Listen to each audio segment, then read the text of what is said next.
Good morning mga ka-RD.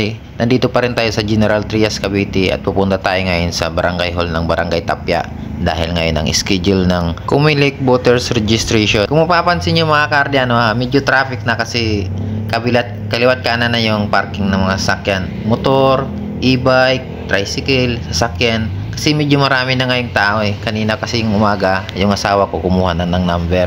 Palagay ko hindi na ako matutuloy magrehistro kasi napakadaming tao na may pasok pa kasi ako eh. So ayan na nga mga ka-RD, kung mapapansin nyo, napakaraming tao. Hindi na talaga ako makakapag-rehistro kasi may pasok ako. Sayang naman yung isang araw ko pag mag-absent ako. Kita nyo yung dami. Karamihan ngayon mga bata yung nagrehistro mga ka-RD. Kaya nakapag-desisyon kami ng misis ko na hindi na ako magre-rehistro. Uwi na lang kami kasi may pasok pa nga.